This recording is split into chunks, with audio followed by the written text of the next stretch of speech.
Hi, everybody, and welcome back to Cast Track. Thank you for subscribing, liking, and sharing this with your friends. Today's episode is with our friend Trevor Prentice. Trevor was born in Edmonton, Alberta. I love that city.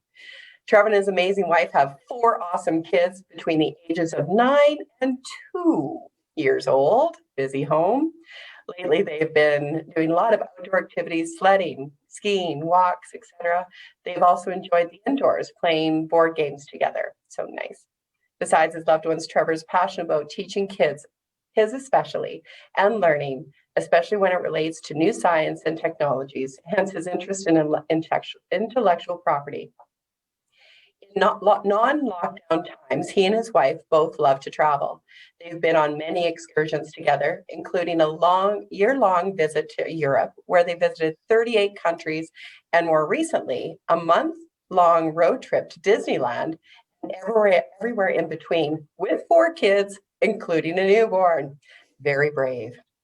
And you'll find his full bio attached. Thank you so much for joining us today. Yeah, thanks for having me on the podcast. No, I'm glad you're here. I look forward to hearing what you have to say. Are you ready for the questions? Yeah, definitely. Excellent. All right. Always curious as to know why you do what you do. Yeah, sure. So, I mean, as you kind of briefly mentioned in that bio, I run a business that helps clients with intellectual property, mostly focusing in on patents, because that's one of the more complex types. And how I got into this originally was just, I studied physics and science and engineering in university, but also was always really interested in business. And so actually in grad school, I ended up, in conjunction with my engineering degree, I was able to do a entrepreneurship program where I was taking all sorts of really, at least for me, exciting entrepreneurship courses in addition to that technical stuff. And that just got me more interested in the business side. So when I finished school, I was sort of looking for something at the intersection of science and business. And that brought me to technology commercialization and the patent and intellectual property stuff. The legal side is something that I didn't necessarily intend to get into as much, but looking back, even when I was younger and back in my school days, now I realize I kind of did have a predisposition to that angle as well. I always, I used to create these rule books and various things with my friends, and I would host these capture the flag games, and I created my own whole rule book and everything. And this one other friend of mine would always try and poke holes in it, so I'd make it a little more rigorous and a little more legal. So anyway, looking back, I'm like, okay, maybe I did actually have a predisposition to some of that legal stuff as well. So yeah, that's what originally brought me into it. Why do I continue? I mean, I certainly enjoy learning about my clients' products and technologies, always really new cutting edge stuff that's pretty exciting, and how it might actually help our society once it gets out into the market, once it's commercialized. And I just enjoy working with people and just helping them sort of work through this complex kind of like opaque process without necessarily using all that legal jargon or all the technical terminology that just makes it even more difficult to get into. So you would dumb it down for someone like me. Well, I wouldn't necessarily call it dumbing it down. I mean, I had a kind of a previous career in education. I used to work at the TELUS World of Science, which you kind of alluded to a little bit in the bio as well. And I think if you can't teach it to like a 5-year-old, let's say, or whatever the topic is, then, it's not necessarily that you're dumbing it down for them. It's just that you maybe don't even understand it all that well yourself. Sometimes people hide behind this sort of legal jargon or other technical industry focused like language because they're like, oh yeah, just make myself look more intelligent. So I'm not always necessarily perfect at that obviously, but sometimes I get pulled into these words and terminology as well. But yeah, at least I try. No, it's awesome. Albert Einstein said something very similar to that. If you can't speak in plain language, then you really don't know what you're talking about. Yeah, you may. And I mean, you may, and maybe you're just trying to be really efficient, but actually it ends up being less efficient because, this is one of the things I really noticed working with clients. They, the majority of my clients really, they don't have that deep understanding of the patent process or of various legal things. So when they go, in some cases, if they were to go straight to a lawyer, they just end up getting even more confused, and they're missing some important kind of like prep steps to understand how it affects their business and how they should move forward with a patent or other type of IP. So yeah, that's getting that understanding in plain language is pretty important, I think. I think so too. Thank you, Trevor. Yeah. What about the 3 things? I'm looking forward. Yeah. So 3 things that I'd like to leave your audience with. Yeah. Yeah. So this, I mean, the first 2, I thought I should focus in on the patent world because that's obviously where I have expertise.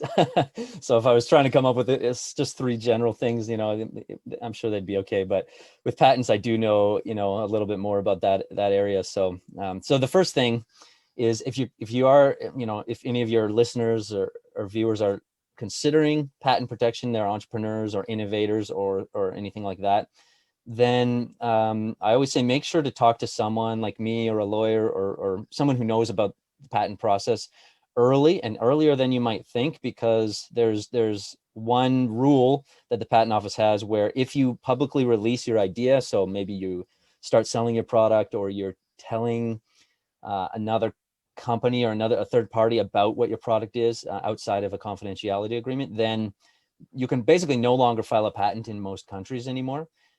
Some countries like US and Canada, they have this 1-year grace period. So at least you'll be, okay for a year after that initial public release, but definitely be careful about that and just make sure, if you are considering it at all, then just think about it at least a few months before you plan on releasing it. So that'd be my first thing. Awesome. Just because that's, if I'm going to tell anyone anything about the patent process, usually I try to start with that because that is the thing that really sets the timeline for when you should be thinking about it. Smart. And then the second thing is I kind of alluded to it already a little bit, but many people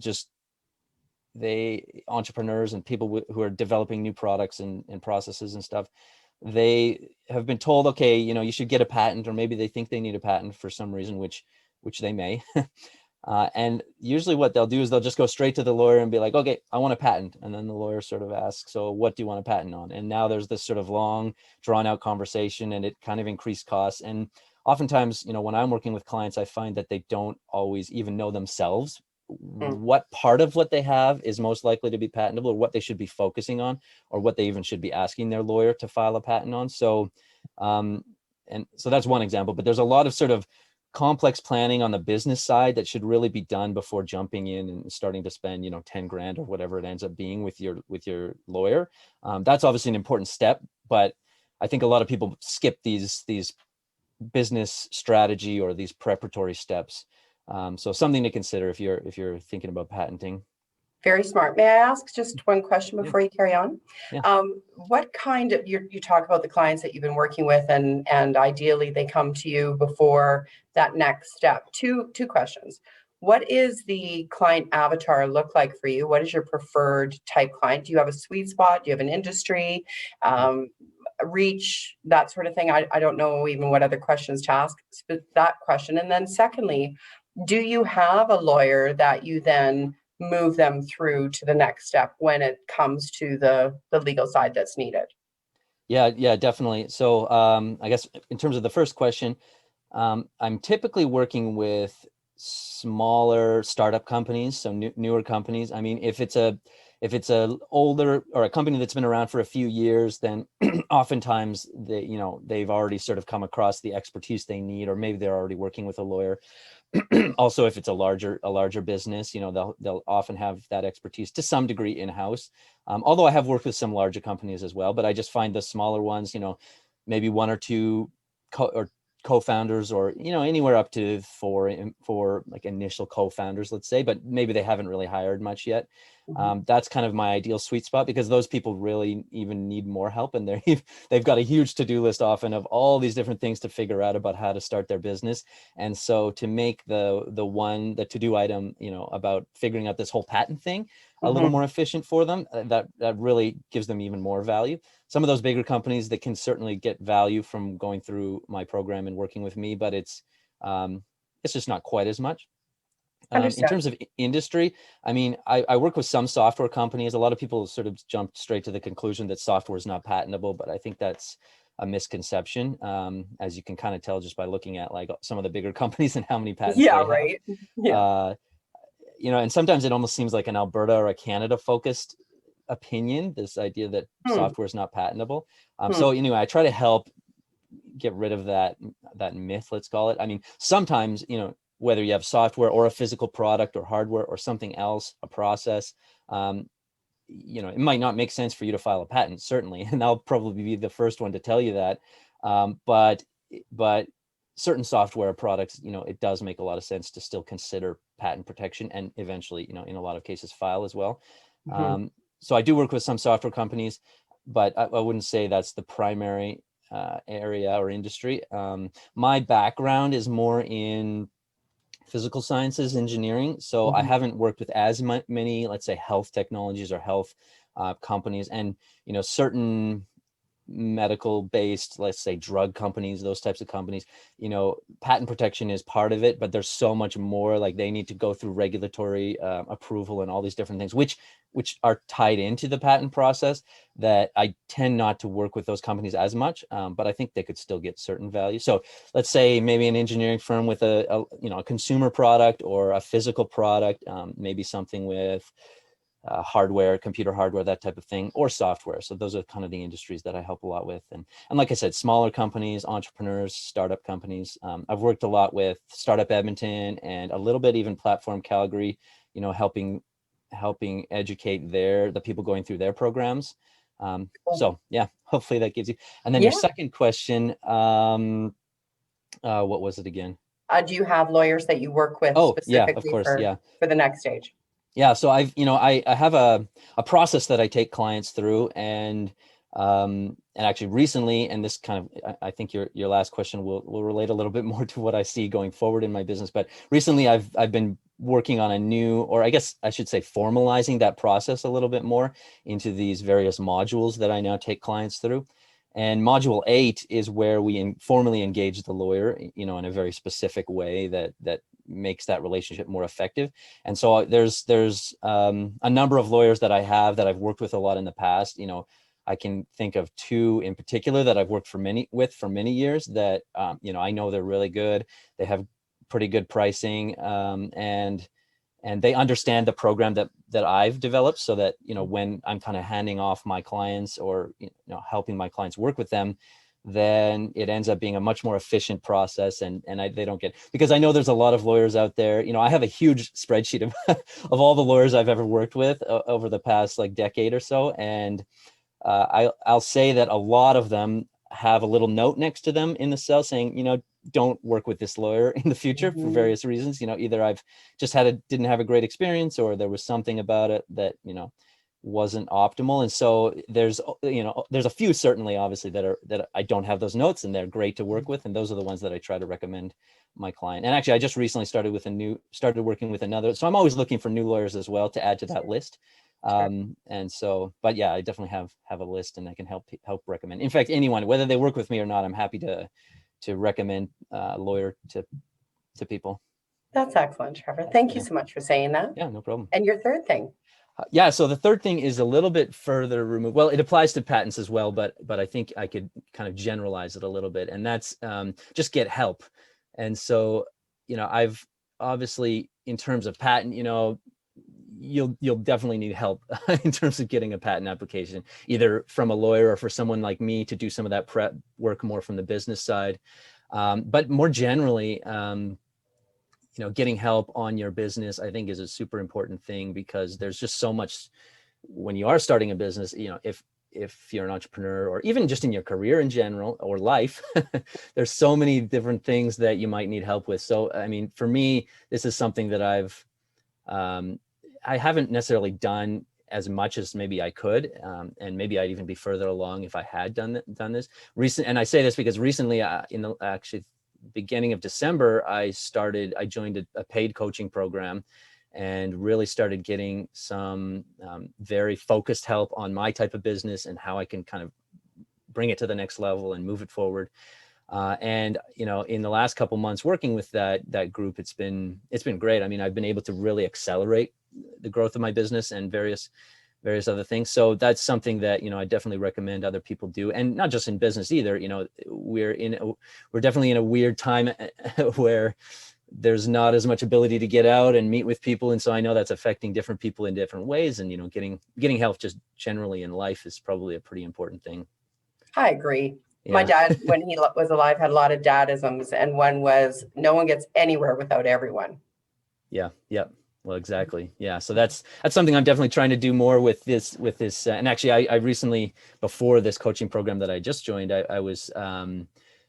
I went through Business Link's peer mentorship program, which was pretty cool too. And just, because I always just think it's easy to just look if you need help on like a specific thing, let's say like, how do you file your taxes for your business or something like that? You can do it, Google search and figure it out. But there's this whole other category of knowledge of things that you don't even know, So you don't even know what to look it up. Right. And that's where actually talking to people, getting help from other people really can open your eyes to these things like, oh, I didn't even know. And patents actually is one example of that too, because a lot of people, they don't really even, it's not on their radar. They're not like, oh, should I be filing a patent on this or not?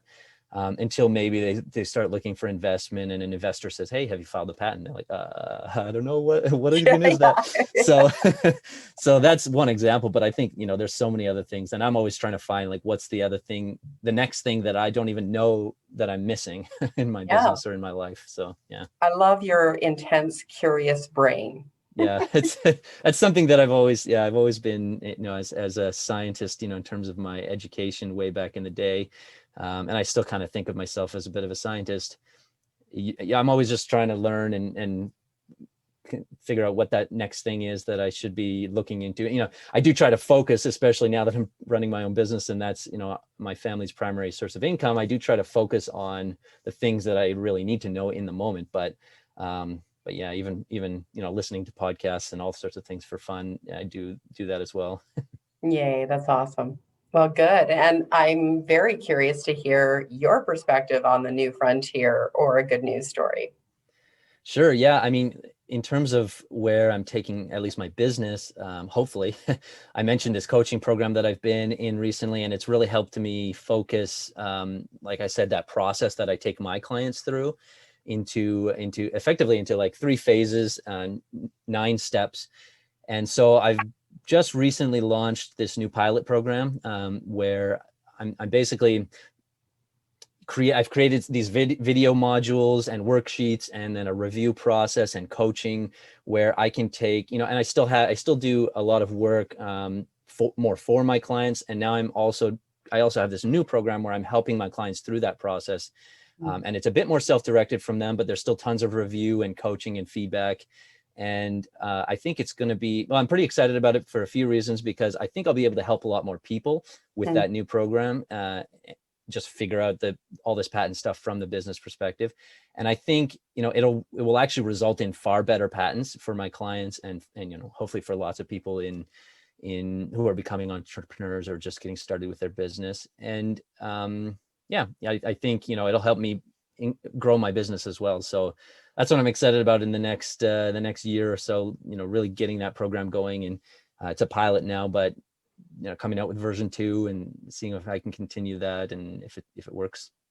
Oh, of course it'll work. Everything you've done is working. So well done, Trevor. Thank you. Yeah, no. And I mean, already I've gotten a few clients into that program, and it's I think it's great, because a lot of times there's this, I've been helping my clients do this work for a couple of years in my business now, but having them more involved in that process is actually resulting in an even better patent for them, and they're getting a deeper understanding of the process as well. So for their next innovation or their next product that they develop, they'll just be that much further ahead. So it'll be so much easier for them to get a patent on those ones. So I'm seeing benefits already, even though it's coming in at a lower price point than some of the work that I would do that's a lot more hands-on for my clients. I think it's even better in a lot of ways for my clients as well. So yeah, pretty excited about that program.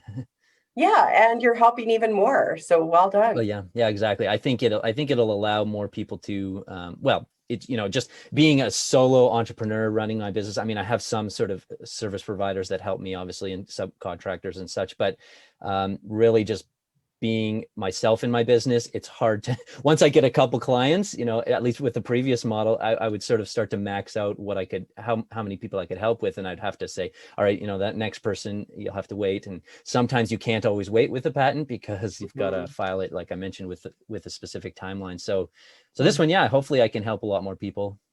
Of course you will. Keep up the good work, Trevor. I really appreciate you joining us today. Thank you.